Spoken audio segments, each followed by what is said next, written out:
और ऐसी स्थिति में राष्ट्रपति को यह भी अधिकार होता है कि वो किसको अंतरिम प्रधानमंत्री बनाएं, यानी चुनाव होने तक, नया प्रधानमंत्री चुने जाने तक।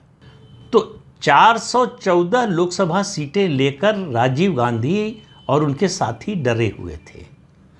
और किससे डरे हुए थे? ज्ञानी जैल सिंह से, जो उनकी मां के बारे में कहते थे कि इंदिरा जी के कहने से मैं झाड़ू भी लगा सकता हूं। तो सवाल यह है कि मैं इसका संदर्भ क्या है, ये सब बातें पुरानी आपको क्यों याद दिला रहा हूं? अभी ताज़ा बयान आया है, शायद 2 दिन पहले ही, कर्नाटक के उप मुख्यमंत्री DK शिवकुमार का। उन्होंने कहा कि गांधी परिवार भगवान है, मैं उनका भक्त हूं। अब ये जो है चापलूसी की पराकाष्ठा है। और किस लिए कहा? कि उन्होंने विधानसभा में भाजपा का जो प्रतिपक्ष के भी नेता हैं उनसे थोड़ी बहस में, चुहल में, उन्होंने संघ का जो गीत है उसकी कुछ पंक्तियां गा दी।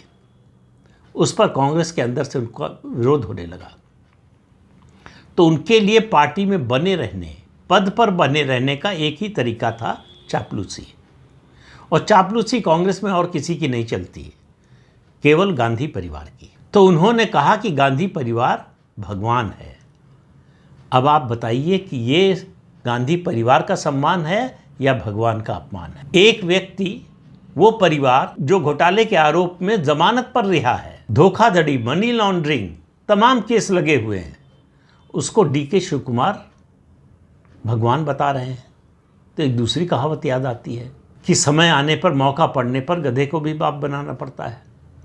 तो अब DK शिवकुमार ने ये काम किया, या मन से उन्होंने किया, या उनकी चापलूसी की भावना जो अंदर थी उसने जोर मारा और ये करवाया, पता नहीं। उनको उम्मीद है, अब भी उम्मीद खत्म नहीं हुई है, कि गांधी परिवार अगर चाहेगा तो अगले 2.5 साल के लिए वो कर्नाटक के मुख्यमंत्री बन सकते हैं।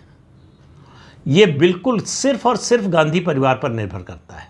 और DK शिवकुमार को ये भी पता है कि कांग्रेस से निकलकर वो कुछ भी कर ले, मुख्यमंत्री नहीं बन सकते। तो मुझे लगता